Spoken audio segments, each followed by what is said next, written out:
Assalamualaikum warahmatullahi wabarakatuh. Anak-anak hebat kelas 5, berjumpa lagi dengan Bu Anita pada pelajaran IPS. Hari ini kita akan mempelajari peristiwa kebangsaan pada masa penjajahan. Anak-anak, mari kita awali dengan membaca basmalah. Bismillahirrohmanirrohim. Anak-anak hebat, tahukah kamu bahwa penjajahan di Indonesia tidak terlepas dari kedatangan bangsa Eropa ke Indonesia? Kedatangan bangsa Eropa ke Indonesia dilatar belakangi oleh beberapa faktor. Yang pertama adalah peristiwa direbutnya Konstantinopel atau yang sekarang dikenal sebagai negara Turki oleh Kesultanan Turki Ottoman. Konstantinopel merupakan pusat perdagangan rempah-rempah. Setelah direbutnya Konstantinopel, negara-negara di Eropa tidak boleh lagi berdagang di sana, sehingga mereka mencari cara untuk mendapatkan rempah-rempah dengan cara datang dan berlayar menuju ke negara-negara penghasil rempah-rempah. Yang kedua adalah semboyan 3G, yaitu gold atau keinginan mencari kekayaan, glory, keinginan mencari kejayaan, dan gospel, yaitu keinginan untuk menyebarkan agama.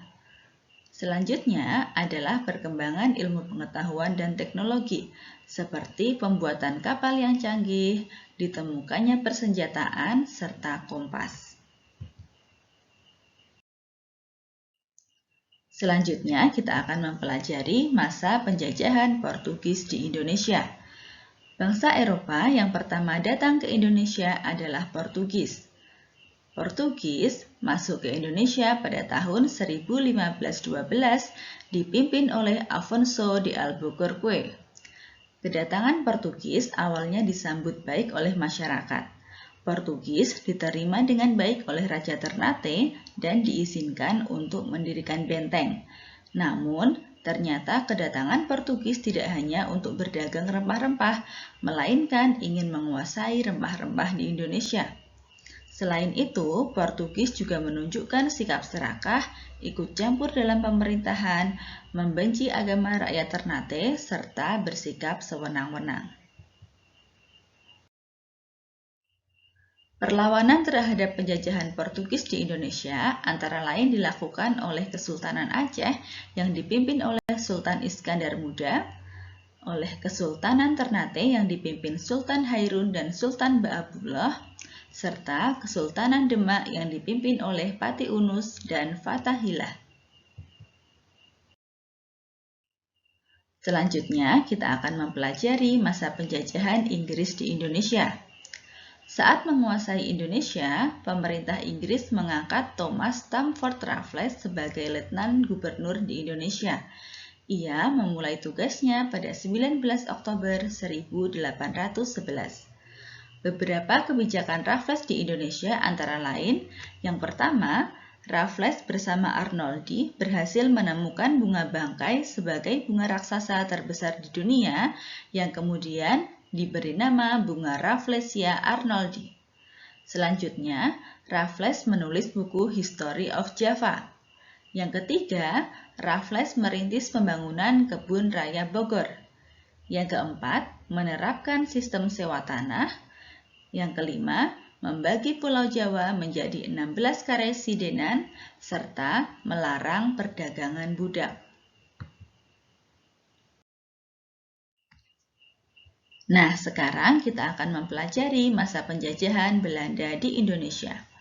Belanda pertama kali ke Indonesia pada tahun 1595 di bawah pimpinan Cornelis de Houtman dengan mendarat di Banten. Kedatangan Belanda ke Indonesia bertujuan untuk menguasai kekayaan alam serta sumber daya manusia Indonesia. Belanda menjajah Indonesia selama kurang lebih 3,5 abad atau 350 tahun. Nah, ada beberapa peristiwa penting selama masa penjajahan Belanda di Indonesia. Yang pertama adalah pembentukan VOC. Perusahaan-perusahaan dagang Belanda di Indonesia digabungkan menjadi sebuah kongsi dagang yang besar bernama VOC. VOC berdiri tanggal 20 Maret 1602. Tujuan VOC di Indonesia antara lain menguasai pelabuhan-pelabuhan penting, menguasai kerajaan-kerajaan di Indonesia, serta melaksanakan monopoli perdagangan rempah-rempah. Salah satu kebijakan VOC adalah mewajibkan rakyat untuk menanam tanaman tertentu, terutama kopi. Kemudian, hasil pertanian tersebut harus dijual kepada VOC dengan harga yang telah ditentukan oleh VOC. VOC juga menetapkan politik divide et impera atau politik pecah belah. Tujuannya adalah untuk mengadu domba serta memecah belah bangsa Indonesia. Memasuki akhir abad ke-18, kejayaan VOC mulai merosot. Penyebabnya antara lain banyaknya pegawai VOC yang melakukan korupsi, lalu sulitnya melakukan pengawasan terhadap daerah penguasaan VOC yang sangat luas, jatuhnya Belanda ke tangan Perancis, serta peperangan dengan rakyat Indonesia yang menghabiskan banyak biaya dan tenaga. Lalu yang kedua adalah ditunjuknya Herman Willem Daendels sebagai Gubernur Jenderal.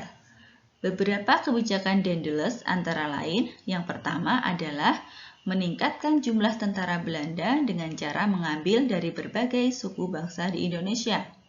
Lalu, membangun pabrik senjata di Semarang dan Surabaya.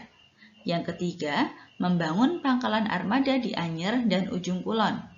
Yang keempat, membangun jalan raya dari Anyer hingga Panarukan sepanjang kurang lebih 1.100 km. Yang kelima, membangun benteng-benteng pertahanan. Dan keenam, menerapkan sistem kerja paksa atau kerja rodi bagi rakyat Indonesia. Selanjutnya, yang ketiga, Belanda juga menerapkan sistem tanam paksa atau kulturstelsel. Sistem tanam paksa dilakukan pada masa Gubernur Jenderal Johannes van den Bos. Rakyat Indonesia dipaksa menanam jenis tanaman tertentu untuk selanjutnya diserahkan kepada pemerintah Belanda. Pelaksanaan tanam paksa banyak terjadi penyimpangan yang merugikan rakyat Indonesia. Salah satu tokoh Belanda yang menentang tanam paksa adalah Douwes Dekker dengan nama samaran Multatuli. Dia mengarang buku berjudul Max Havelaar dan menuntut pemerintah Belanda untuk mengakhiri tanam paksa. Selanjutnya, ada beberapa perlawanan terhadap penjajahan Belanda di Indonesia. Yang pertama, perlawanan Sultan Agung dari Mataram. 2. Sultan Iskandar Muda dari Aceh. Yang ketiga, perlawanan Sultan Hasanuddin dari Kerajaan Goa. Yang keempat, Untung Suropati dan Trunojoyo dari Jawa. 5. Sultan Ageng Tirtayasa dari Banten. 6. Patimura dari Maluku. 7. Sultan Badarudin dari Palembang. 8. Perlawanan Tuanku Imam Bonjol dari Minangkabau. 9. Pangeran Diponegoro dari Jawa. 10. I Gusti Ketut Jelantik dari Bali. 11. Pangeran Antasari dari Kalimantan. Yang ke-12, Tengku Umar, Cik Ditiro, Cut Nyadin dari Aceh. Ke-13, Anak Agung Made dari Lombok. Ke-14, Sisingamangaraja 12 dari Tapanuli, serta beberapa perlawanan-perlawanan yang lainnya. Bangsa Indonesia telah mengalami penderitaan akibat penjajahan selama abad ke-17 sampai sekitar abad ke-20. Pada masa penjajahan, bangsa Indonesia telah berusaha untuk mengusir penjajah dengan perjuangan yang bersifat kedaerahan yang dilakukan dengan mengangkat senjata. Namun, ternyata usaha-usaha tersebut masih mengalami kegagalan. Hal itu kemudian mendorong para kaum terpelajar untuk berjuang dengan cara yang lebih modern melalui organisasi atau dikenal dengan pergerakan nasional.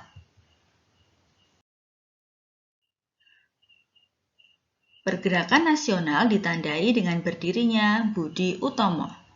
Budi Utomo didirikan pada 20 Mei 1908 dengan dipelopori oleh Dr. Wahidin Sudirohusodo dan ketuanya adalah Dr. Sutomo. Selanjutnya, pemerintah menetapkan tanggal berdirinya Budi Utomo yaitu 20 Mei sebagai Hari Kebangkitan Nasional. Setelah berdirinya Budi Utomo, muncul beberapa organisasi pergerakan lain seperti Sarekat Islam, Muhammadiyah, Indise Partai, dan lain-lainnya.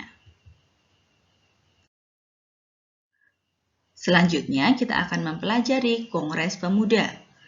Di Indonesia, terdapat banyak organisasi pemuda yang bersifat kedaerahan, seperti Jong Java atau Pemuda Java, Jong Sumatera, Pemuda Sumatera, Jong Celebes, Pemuda Sulawesi, Jong Minahasa, dan lain-lain.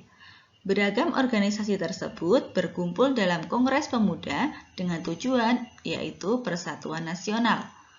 Kongres Pemuda dilaksanakan sebanyak 2 kali.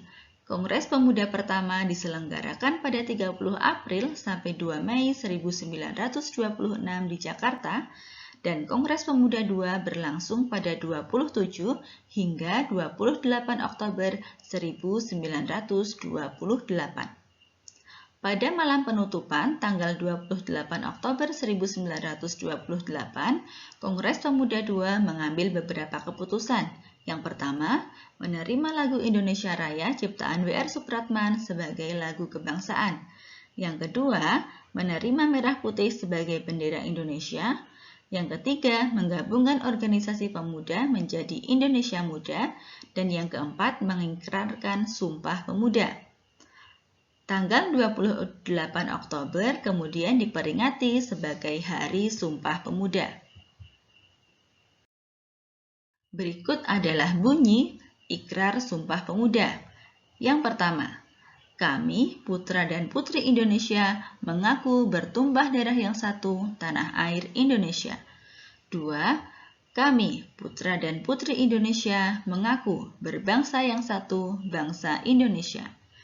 3. Kami, putra dan putri Indonesia, menjunjung bahasa persatuan, bahasa Indonesia. Nah, sekarang kita akan belajar tentang masa penjajahan Jepang di Indonesia. Indonesia telah dijajah Belanda selama kurang lebih 350 tahun. Penjajahan tersebut berakhir setelah Belanda menyerah pada serangan Jepang. Melalui Perjanjian Kalijati pada tanggal 8 Maret 1942, Belanda menyerahkan wilayah jajahan Indonesia kepada Jepang. Hal tersebut dilakukan karena semua kekuatan militer Belanda telah ditaklukkan oleh Jepang. Berakhirnya penjajahan Belanda dan masuknya Jepang di Indonesia awalnya disambut gembira oleh rakyat Indonesia. Namun ternyata Jepang memanfaatkan rakyat Indonesia untuk membantu mereka perang melawan sekutu, yaitu Amerika Serikat, Inggris, Perancis, dan Belanda. Untuk menarik simpati rakyat Indonesia, Jepang mendirikan beberapa organisasi. Yang pertama adalah Putra atau Pusat Tenaga Rakyat. Organisasi ini dipimpin oleh 4 serangkai yang terdiri dari Insinyur Soekarno, Dr. Andes Muhammad Hatta, Ki Hajar Dewantoro, dan Kiai Haji Mas Mansur. Yang kedua adalah Heiho atau Pembantu Prajurit. Heiho beranggotakan pemuda-pemuda Indonesia yang tujuannya untuk membantu prajurit Jepang. Yang ketiga adalah Peta atau Pembela Tanah Air. Peta kemudian dimanfaatkan oleh para pemuda Indonesia sebagai wadah pelatihan militer bagi pemuda-pemuda di Indonesia. Anak-anak, sekian pelajaran hari ini. Akan kita lanjutkan pelajaran IPS pada pertemuan selanjutnya. Terima kasih atas perhatiannya. Wassalamualaikum warahmatullahi wabarakatuh.